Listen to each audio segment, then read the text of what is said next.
नमस्कार, आप लाइव बिहार देख रहे हैं। मैं हूं राजमोहन तिवारी। तो बिहार में सब कुछ बदल गया है। अब एक बार फिर से बिहार में महागठबंधन की सरकार बनने जा रही है। लेकिन भले ही सरकार बदल गई, लेकिन मुख्यमंत्री नीतीश कुमार ही होंगे। नीतीश कुमार के नेतृत्व में महागठबंधन ने सरकार बनाने का दावा पेश किया है और आज बुधवार को मुख्यमंत्री के तौर पर 8वीं बार नीतीश कुमार शपथ लेंगे।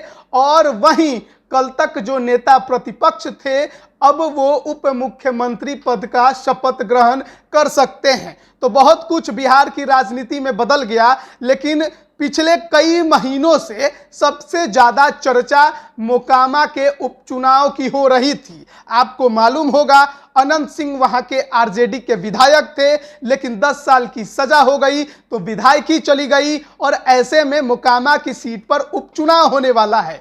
एक तरफ नीलम देवी जो कि अनंत सिंह की पत्नी है, उन्होंने ये दावा कर दिया है कि तेजस्वी यादव से उनकी बात हो गई है और वही आरजेडी के टिकट पर मोकामा के उपचुनाव में उम्मीदवार बनने जा रही हैं। लेकिन दूसरी तरफ चर्चा एनडीए के तरफ से जनता दल यूनाइटेड को लेकर हो रहा था कि जेडीयू किसे उम्मीदवार बनाएगी। कहा यह भी जा रहा था, खुद जेडीयू के नेता कह रहे थे कि मोकामा में लड़ने के लिए जेडीयू के पास उम्मीदवार ही नहीं है। कई नाम आए और गए, लेकिन किसको पता था कि जेडीयू को तो अब मोकामा में उम्मीदवार उतारने की जरूरत ही नहीं पड़ेगी, क्योंकि साझा उम्मीदवार के तौर पर नीलम देवी मोकामा के उपचुनाव में उम्मीदवार बनते नजर आ रही हैं। लेकिन देखिए, अनंत सिंह हैं और बहुत गर्म दिमाग के हैं, कभी भी कुछ भी एक्शन ले लेते हैं। 2015 भी आपको याद होगा,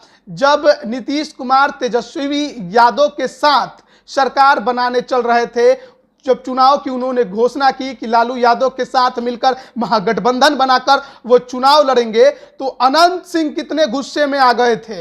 अनंत सिंह ने उस दौरान नीतीश कुमार का साथ छोड़ दिया, क्योंकि नीतीश कुमार लालू यादव के साथ चले गए थे। हालांकि बाद में खुद अनंत सिंह लालू यादव के साथ हो लिए और 2020 का चुनाव आरजेडी के टिकट पर लड़ा।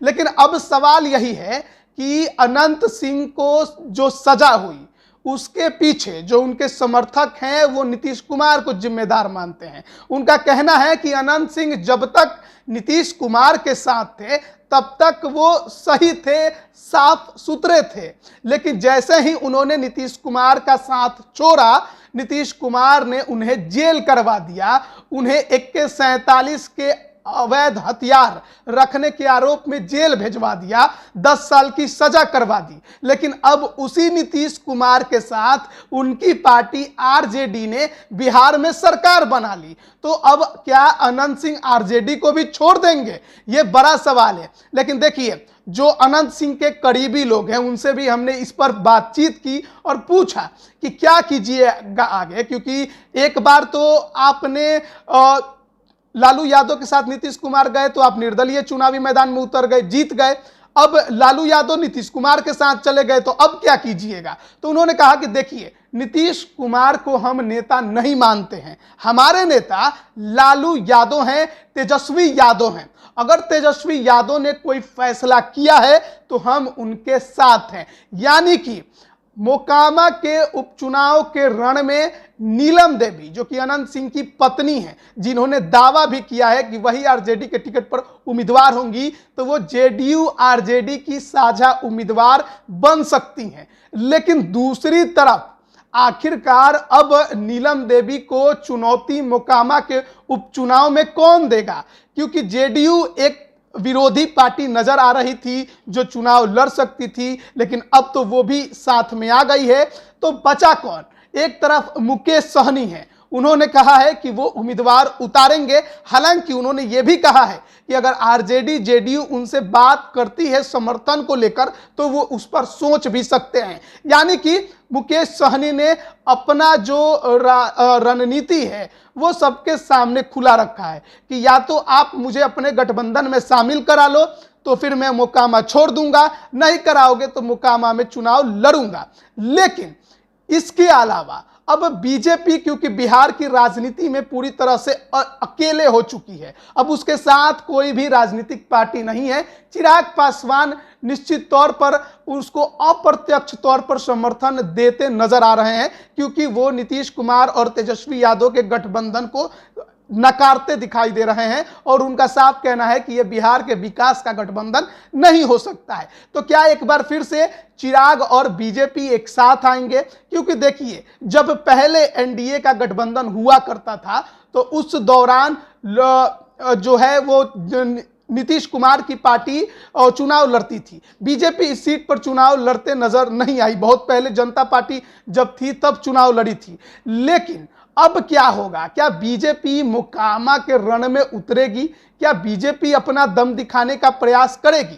देखिए, लोजपा इस सीट पर हमेशा लड़ते रही है। जब रामविलास पासवान हुआ करते थे, चाहे 2005 का चुनाव हो, चाहे 2010 का चुनाव हो, चाहे 2015 का चुनाव हो, सूरजभान सिंह भी उसी क्षेत्र से आते हैं, लेकिन वो तो पशुपति पारस गुट में नजर आ रहे हैं। अब देखिए मोकामा में क्या होगा, कौन लड़ेगा? एक बड़ा सवाल खड़ा हो गया है कि नीलम देवी को चुनौती कौन देगा?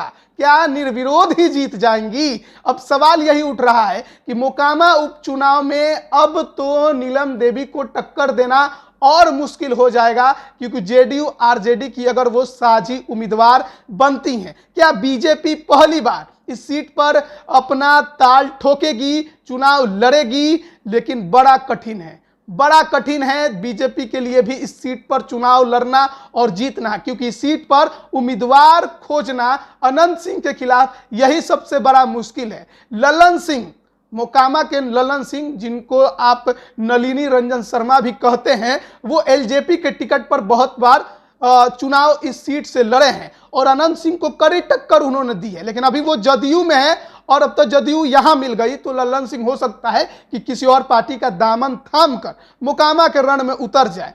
लेकिन सूरजभान सिंह के भाई कन्हैया सिंह का भी नाम चर्चा में है कि वो भी चुनाव लड़ सकते हैं एनडीए के तरफ से। अब देखना होगा कि बिहार की राजनीति में मोकामा उपचुनाव की जो सबसे ज्यादा चुनावी माहौल में गर्म राजनीति देखने की उम्मीद लोग लगाए बैठे थे, वो क्या उम्मीद अब उन्हें उस तरीके से देखने को मिलेगी? हालांकि लग नहीं रहा है, पर होगा क्या ये तो आगे चलकर पता चलेगा। अब बने रहिए लाइव बिहार के साथ। आप सभी का बहुत बहुत धन्यवाद। लाइव बिहार यूट्यूब पर सब्सक्राइब और फेसबुक पर लाइक जरूर करें।